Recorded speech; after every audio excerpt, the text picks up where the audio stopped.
فلا مضل له ومن يضلله فلا هادي له وأشهد أن لا إله إلا الله وحده لا شريك له وأشهد أن محمدا عبده ورسوله اللهم صل على محمد وعلى آل محمد كما صليت على إبراهيم وعلى آل إبراهيم إنك حميد مجيد اللهم بارك على محمد وعلى آل محمد كما باركت على إبراهيم وعلى آل إبراهيم إنك حميد مجيد اما بعد ہر قسم کی تمام تعریف اللہ خالق کائنات کے لیے اور بے شمار درود و سلام امام الانبیاء رحمت للعالمین جناب محمد الرسول اللہ صلی اللہ علیہ وسلم کی ذات گرامی پر حمد و ثنا اور درود و سلام کے بعد اسلامی مہینوں میں سے سب سے آخری مہینہ 12واں مہینہ وہ شروع ہو گیا ہے۔ آج عربی میں جو تاریخ ہے وہ مغرب سے شروع ہو جاتی کیونکہ رات پہلے آتی ہے پھر دن آتے ہیں، تو آج کی رات اور صبح جو دن آنے والا ہے بدھ کا دن، یہ یکم ذو الحجہ ہے،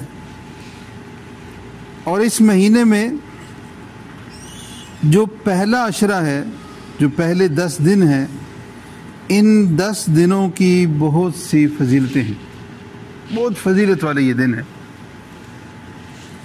سورۃ الفجر میں آخری پارے کی ایک سورت ہے سورۃ الفجر، اللہ تعالیٰ ارشاد فرماتے ہیں والفجر ولیال عشر، کہ فجر کی قسم ہے اور 10 راتوں کی قسم ہے۔ اور عبداللہ ابن عباس رضی اللہ عنہ اور بہت سارے صحابہ تابعین وہ ان 10 راتوں سے مراد یہ عشرہ ذو الحجہ لیتے ہیں، اور بعض مفسرین نے اس کی وضاحت اس انداز میں بھی کی ہے کہ راتوں میں سب سے افضل راتیں رمضان کی آخری 10 راتیں ہیں۔ رمضان کا جو آخری عشرہ ہے وہ 10 راتیں سب سے افضل راتیں ہیں، اور انہی میں ایک لیلۃ القدر ہے، اور دنوں میں سب سے زیادہ فضیلت والے دن یہ عشرہ ذو الحجہ ہے، ذو الحجہ کے 10 دن۔ تو ان کی اس فضیلت کی وجہ سے پیارے رسول علیہ الصلوۃ والسلام نے، آگے چل کے میں پوری حدیث بیان کروں گا، ان دنوں میں جو نیکی کرتے ہیں ہر نیکی کی بھی بارے میں بتایا کہ اس کی بھی فضیلت زیادہ ہے۔ اور اس عشرہ ذو الحجہ کی فضیلت کے حوالے سے ایک اور آیت کریمہ اللہ رب العالمین ارشاد فرماتے ہیں الحج اشہر معلومات، کہ حج کے مہینے معلوم مہینے ہیں، گنے چنے مہینے ہیں۔ اور حافظ ابن رجب بہت بڑے محدث گزرے ہیں، وہ لکھتے ہیں کہ حج کے جو مہینے ہیں ان میں باقی جیسے مہینے معلوم ہیں، تو اس کا اختتام حج کا جو ہوتا ہے وہ اسی عشرے میں آ کے ہوتا ہے، تو اختتام ان دنوں میں ہوتا ہے، اور یہ دن ان فضیلت والے دنوں میں سے۔ اور پھر دوسرے مقام پہ اللہ رب العالمین نے ان دنوں کا علیحدہ سے ذکر کیا۔ ایک تو مخصوص مہینے ہیں، جیسے حج کے مہینے آپ کو جسے حرمت والے مہینے جنہیں کہا جاتا ہے، جیسے شوال ہے، ذی القعدہ ہے، اور یہ ذو الحجہ کا مہینہ ہے۔ اسی طرح دنوں کا ذکر کیا، اللہ تعالیٰ فرماتے ہیں وَيَذْكُرُ اسْمَ اللَّهِ فِي أَيَّامٍ مَّعْلُومَاتٍ، معلوم مخصوص جو گنے ہوئے دن ہیں ان میں اللہ تعالیٰ کا ذکر کرو۔ تو یہاں پہ مراد امام بخاری نے عبداللہ ابن عباس کی روایت بیان کی کہ ان دنوں سے مراد یہ 10 دن ہیں جو ذوالحجہ کے 10 دن ہیں۔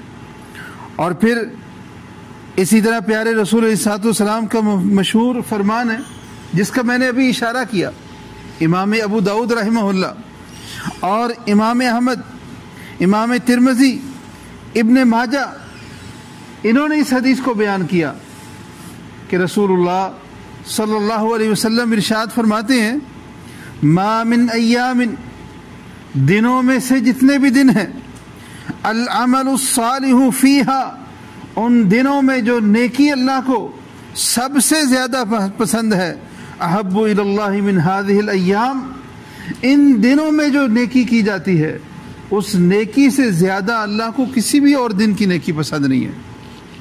ان دنوں میں کوئی بھی آپ نیکی کرتے ہیں وہ نیکی اللہ کو بہت زیادہ پسند ہے۔ اور حدیث کا دوسرا حصہ سنیں، صحابہ کہتے ہیں اے اللہ کے رسول وَلَا الْجِهَادُ فِي سَبِيلِ اللَّهِ، اے اللہ کے رسول جو اللہ کے راستے میں لڑتے ہیں، جہاد کرتے ہیں، کیا وہ بھی، کیا اس کی بھی اس سے زیادہ فضیلت نہیں ہے؟ تو پیارے رسول صلی اللہ علیہ وسلم نے جواب دیا وَلَا الْجِهَادُ فِي سَبِيلِ اللَّهِ، ان 10 دنوں میں جو نیکی ہے باقی دنوں میں آپ جہاد کرتے ہیں تو ان 10 دنوں میں نیکی کا ثواب فائدہ اس سے بھی زیادہ ہے۔ اور فرمایا الا رجل، ہاں وہ آدمی خرج بنفسه ومالہ، کہ جو اپنا جان اور مال دونوں چیزیں لے کے نکلا، فلم یرجع من ذالک بشیء، جان اور مال دونوں چیزیں لے کے نکلا اور واپس ایک بھی چیز نہیں آئی، جان بھی قربان ہوگی مال بھی قربان ہو گیا، وہ بندہ اس کی علیحدہ بات ہے۔ تو ان 10 دنوں میں کوئی بھی نیکی باقی دنوں کے مقابلے میں اجر زیادہ ہے۔ اس بات کو اس انداز میں آپ سمجھیں، آپ عام دنوں میں جو فرض نماز پڑھتے ہیں رمضان میں کتنا ثواب ہوتا ہے؟ 70 گنا زیادہ۔ اسی طرح باقی دنوں کی بنسبت جو نیکی باقی دنوں میں ہم کرتے ہیں اس نیکی کا ثواب جو عشرہ ذوالحجہ میں ہے، 1 سے لے کے 10 ذوالحجہ تک، وہ اور زیادہ ہے۔ اس لیے پھر ہمیں کیا کرنا چاہیے؟ ہمیں یہ کرنا چاہیے کہ ہم ان دنوں میں نیکیاں زیادہ کریں۔ انہی دنوں کے بارے میں یہ زیادہ میں تفصیل اس لیے آپ کے سامنے ذکر کر رہا ہوں تاکہ جتنی بات اچھی طرح ذہن میں بیٹھے گی اتنا زیادہ ہم ان دنوں کو سمجھیں گے کہ یہ کیسے دن ہے۔ کتنی ہی بار یہ مہینہ ہماری زندگی میں آیا، یہ 10 دن ہماری زندگی میں آئے، لیکن ان کی اہمیت ہمیں ویسے معلوم نہ ہوئی۔ حافظ ابن حجر بہت بڑے محدث اپنے وقت کی گزرے ہیں، وہ لکھتے ہیں کہ ان دنوں کی امتیازی جو شان ہے، جو مقام ہے، جو مرتبہ ہے، وہ اس سے بھی سمجھ آتا ہے کہ ان دنوں میں جو بنیادی عبادات ہیں وہ اکٹھی ہو جاتی ہیں۔ بنیادی عبادات کون کون سی ہیں؟ نماز ہے، روزہ ہے، صدقہ زکوٰۃ ہے اور حج ہے۔ نماز تو پڑھتے ہی ہیں، نفل نمازیں پڑھیں گے اس کا اور زیادہ ثواب ہے۔ روزہ، عرفہ کے دن کے روزے کی علیحدہ سے فضیلت ہے کہ پچھلے اور اگلے سال کے گناہ اللہ معاف کر دیتا ہے۔ 9 ذوالحجہ کو وہ بھی اسی عشرے میں ہے، اور حج کے تمام بڑے ارکان وہ بھی اسی عشرے میں ہیں۔ 9 اور 10 ذوالحجہ کو سب سے بڑے بڑے کام ہوتے ہیں حج کے، وہ بھی اسی عشرے میں ہیں۔ تو نماز بھی جمع ہوگی اور روزے بھی رکھ رہے ہیں اور حج کا مہینہ بھی ہے، حج بھی اسی مہینے میں ادا ہوتا ہے، اور پھر صدقہ بھی کرتے ہیں آپ، تو بنیادی ساری جو بنیادی ارکان، بنیادی نیکیاں ہیں وہ جمع ہوگی۔ اور پھر 5واں جو اسلام کا رکن ہے وہ ہے شہادتین، اللہ کے ایک ہونے کی گواہی دینا۔ تو اس کی تو پھر شان ہی علیحدہ ہے کہ حاجی کے کہتے ہیں لبیک اللہم لبیک، پڑھتے ہی رہتے ہیں، اور کیسے انداز میں پڑھتے ہیں، اور ان الفاظ میں اللہ کے ساتھ محبت کا کیسا اظہار ہوتا ہے۔ اور پھر جو ہے تکبیرات کا کہنا ہے، حضرت عبداللہ ابن عمر سے اور دیگر صحابہ سے ملتا ہے کہ وہ بازار میں نکل جاتے اور تکبیرات اونچی آواز میں کہتے، اور پھر نمازوں کے بعد آخری اس عشرے کے آخری دنوں میں اور ایام تشریق میں نمازوں کے بعد تکبیرات کہنے کا جو مسنون طریقہ ہے، تو اس میں بھی اللہ کی بڑائی بیان ہوتی ہے. تو اسلام کے سارے بنیادی ارکان ان دنوں میں اکٹھے ہو جاتے ہیں. اس لیے ان دنوں کو ہمیں غنیمت جانتے ہوئے ہمیں زیادہ سے زیادہ نیکیاں کرنی چاہیے. ایک اور حدیث سنتے چلے جائیے. سیدنا عمر ابن خطاب رضی اللہ عنہ سے یہ روایت ہے کہ ایک شخص یہودی آیا, کہتا ہے یا امیر المومنین, اے امیر المومنین, آیت فی کتابکم تقرؤونہا, تمہاری کتاب میں ایک آیت ہے جسے تم پڑھتے ہو, لو علینا معشر الیہود, اگر ہم یہودیوں پر وہ آیت نازل ہوئی ہوتی, نظرت لاتخذنا ذالک الیوم عیدا, اگر یہ آیت ہمارے اوپر نازل ہوئی ہوتی تو ہم اس دن کو عید بنا لیتے. عمر ابن خطاب رضی اللہ عنہ نے کیا جواب دیا؟ پوچھا ایو آیت, وہ کون سی آیت ہے جس کی تم بات کر رہے ہو؟ تو اس نے کہا الیوم اکملت لکم دینکم واتممت علیکم نعمتی ورضیت لکم الاسلام دینا, کہ آج کے دن تمہارا دین, اللہ تعالیٰ کیا فرماتے ہیں, آج کے دن تمہارے لیے تمہارے دین کو مکمل کر دیا اور اپنی نعمت تم پر پوری کر دی اور تمہارے لیے اسلام کو بطور دین پسند کر لیا. جب اس شخص نے یہ کہا تو عمر ابن خطاب رضی اللہ عنہ نے کیا جواب دیا؟ کہتے ہیں قد عرفنا ذالک الیوم, تم ایسے نہ کہو کہ تم ہی عید بناتے اس کو, یہ آیت اس کی عظمت کو ہم بھی پہچانتے ہیں. کیا کہا؟ قد عرفنا ذالک الیوم, وہ دن بھی یاد ہے, والمکان, اور وہ جگہ بھی یاد ہے, نزلت فیہ علی النبی صلی اللہ علیہ وسلم, کہ جس جگہ اور دن یہ آیت رسول اللہ صلی اللہ علیہ وسلم پر نازل ہوئی تھی. وہو قائم بعرفہ, آپ علیہ الصلوۃ والسلام عرفہ میں کھڑے تھے, یوم جمعۃ, جمعے کا دن تھا. 9 ذو الحجہ عرفہ, یوم عرفہ, آپ علیہ الصلوۃ والسلام جب حج کے موقع پہ خطاب کر رہے تھے تو یہ آیت آپ علیہ الصلوۃ والسلام نے اعلان کیا تھا, سنائی تھی, اس وقت یہ آیت نازل ہوئی تھی.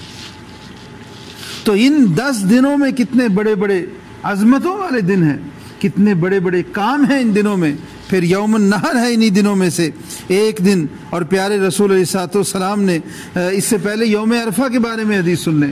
فرمایا کہ ما من یوم اکثر من ان یعتق اللہ فیہ عبدا من النار من یوم عرفہ, کہ عرفہ کے دن سے زیادہ کسی بھی دن اللہ تعالیٰ جہنم سے لوگوں کو آزاد نہیں کرتے.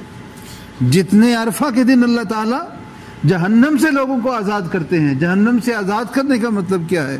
کہ وہ بندے جہنم میں نہیں جائیں گے بلکہ جنت میں جائیں گے. اتنے کسی اور دن اللہ آزاد نہیں کرتا. اور پھر 10 ذو الحجہ کے بارے میں فرمایا افضل الایام عند اللہ یوم النحر و یوم القر, کہ اللہ کے ہاں سب سے افضل دن کون سا ہے؟ اللہ تعالیٰ کے ہاں سب سے افضل دن وہ یوم النحر ہے. اور یوم النحر کس دن کو کہتے ہیں؟ 10 ذو الحجہ کو, جس دن قربانی ہوتی ہے اس کو جو ہے یوم النحر کہتے ہیں. ویوم القر, اور ٹھہرنے کا دن, جو اس کے بعد ایام التشریق ہیں 11, 12 اور 13, جب حاجی کنکریاں مارنے کے لیے منا میں رکتے ہیں.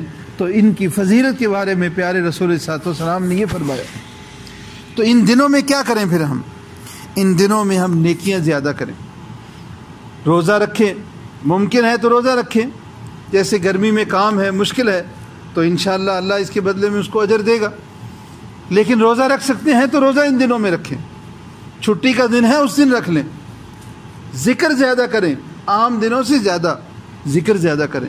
قرآن زیادہ پڑھیں, کوشش کریں کہ ان 10 دنوں میں قرآن مجید پورا ختم ایک بار کر لیں. صدقہ زیادہ کریں, غریب بندے کی ضرورت ہے وہ پوری کریں. اسی طرح کوئی بھی نیکی ہے, نفل نماز ہے, اس کو زیادہ کریں عام دنوں کی بنسبت, کیونکہ ان دنوں میں